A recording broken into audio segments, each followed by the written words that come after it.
Something that we have to consider here is that there could be a hostile state actor that has been involved in this. And the most likely possible actor would be, or most possible likely state would be Russia, bearing in mind that we are fully aware that they have been scrutinizing our critical national infrastructure. They have been caught undertaking surveillance or hostile reconnaissance on a number of different locations. And to be honest, it doesn't fit within the general frameworks of what a terrorist would generally target, which it would be for maximum publicity. When one targets part of critical national infrastructure, this is generally trying to target against the state itself and trying to disrupt the country. And bearing in mind this substation was a principal supplier of electricity to not only Heathrow Airport, the busiest airport in the world, and part of that CNI, that critical national infrastructure, but also took out the power to 16,000 homes, allegedly, in the surrounding area. In the 1970s, the UK government, military and intelligence agencies formulated a group known as the ATST, the Anti-Terrorist Survey Teams.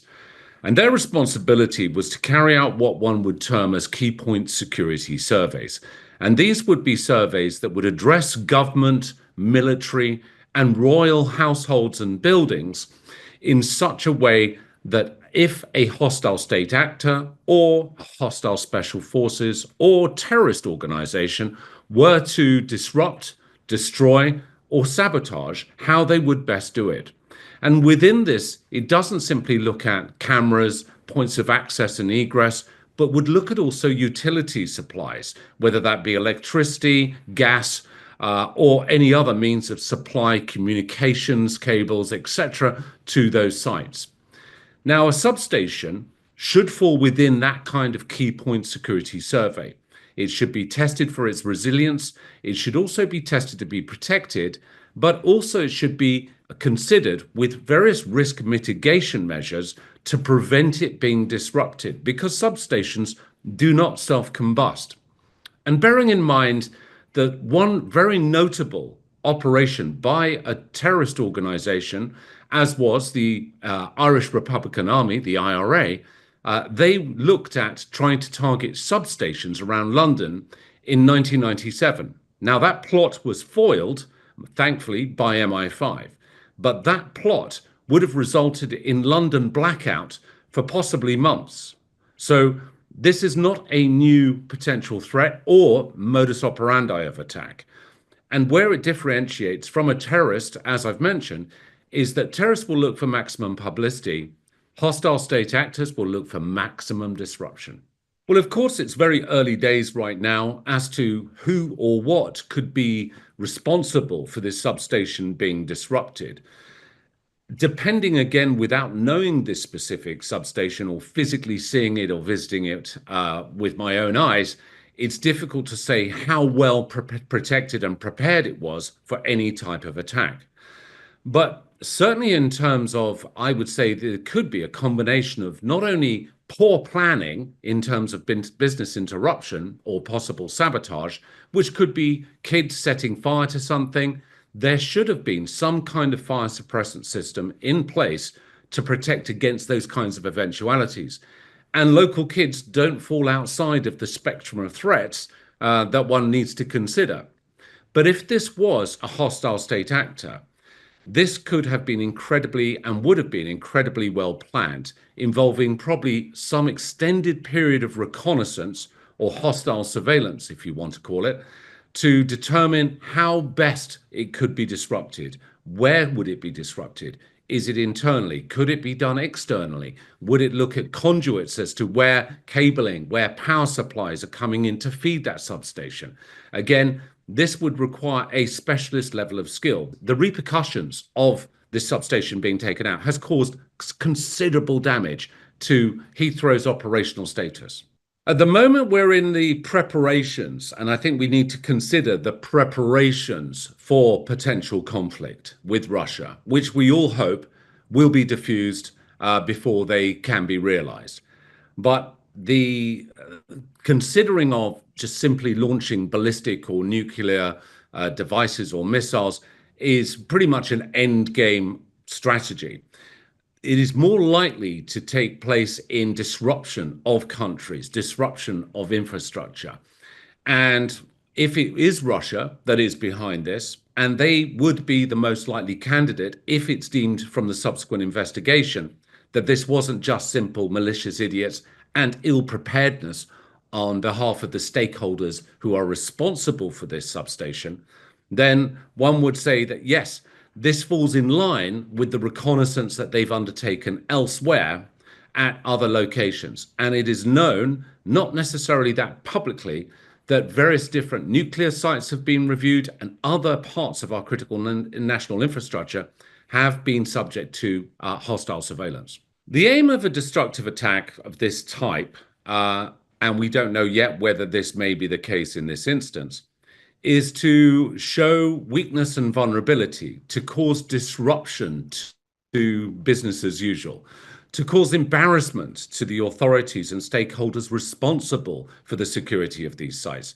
for the general public to lose faith in those authorities and in their stakeholders, that they can rely on them to keep the wheels of commerce turning, and whether that be tourists flying into this country or British nationals flying out on their holidays or on business, to disrupt the busiest airport in the world has significant implications in terms of trust that the general public have in those that are responsible for keeping it safe.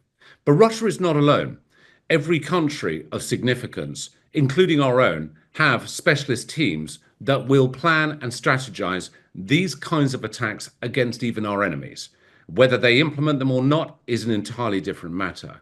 But in the same way as the United States have, as was the Special Activities Division, now known as Ground Branch, we have ourselves what was known as the Increment and now known as the Wing, these hybrids of intelligence officers and special forces are the very optimum and the very best to look at the types of operations that could cause disruption to other foreign states. I've carried out these kinds of surveys and these kind of preparations and protections for data centers, for example, where my teams have undertaken not only physical security reviews, but then subsequent what we call penetration testing, or red cell testing as it's called in the United States, to try and defeat that security covertly, mimicking the most appropriate and relevant threat groups. So mimicking hostile special forces or mimicking local scumbags and malicious individuals and vandals. So again, what CNI needs to be looking at is, are those that are actually reviewing this security doing it sufficiently regularly and by those suitably qualified to be able to do so? This shows a significant failing. And again, quite often the focus could be on the headquarters or Heathrow Airport itself, where the security itself could be very, very good. But that doesn't mean that you are resilient. It's all the supply chain to it, whether it be utilities or even supplies of water or gas for that matter, that you need to consider that if those are denied to that site, what consequences will that have? Heathrow is an absolutely vital part of our critical national infrastructure. There are over 585,000 electricity substations in the United Kingdom. Why this particular one should have seen an explosion and fire may be entirely coincidental. Coincidences do happen, and we shouldn't rule out the possibility that there is no connection to anything untoward. However, bearing in mind that this is Heathrow, bearing in mind the importance of Heathrow, bearing in mind that on Wednesday, our Prime Minister, Sir Keir Starmer, was, I believe, the first ever British Prime Minister to be seen floating up the River Clyde on a nuclear submarine, and then yesterday laid the keel of the next generation of dreadnought nuclear submarines. This coming within hours means that serious people do have to ask whether it has been a Russian response to the things that Sir Keir was doing and saying, and also the things that our Defence Secretary, John Healy was saying, widely reported, that Russia jolly well needed to be afraid of our ability to obliterate it if push were to come to shove. So it's a win for Russia that you and I are having this conversation, let alone whether there is turns out to be any evidence that Putin's military intelligence service was running. I have absolutely no doubt that as you and I are conducting this conversation, MI5 officers and bomb explosive experts are going over this site with a fine tooth comb. We know there was an explosion and we know there was a fire, but we don't know if the explosion came before the fire or after the fire. These are very significant factors.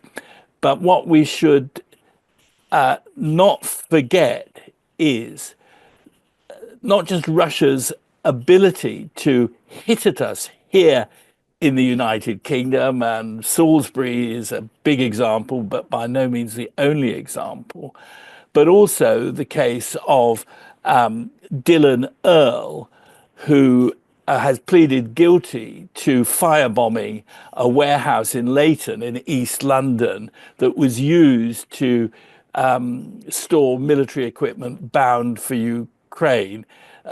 Others were arrested at the time, and they are due to be tried on the 2nd of June of this year. So obviously we can't talk about that. But it is the case that Dylan Earle pleaded guilty not just to the attack, but also to recruiting others, non-Russians significantly, to work for the Russian intelligence service to carry out acts of sabotage. So that's why we are very worried indeed about this Heathrow incident. Yes.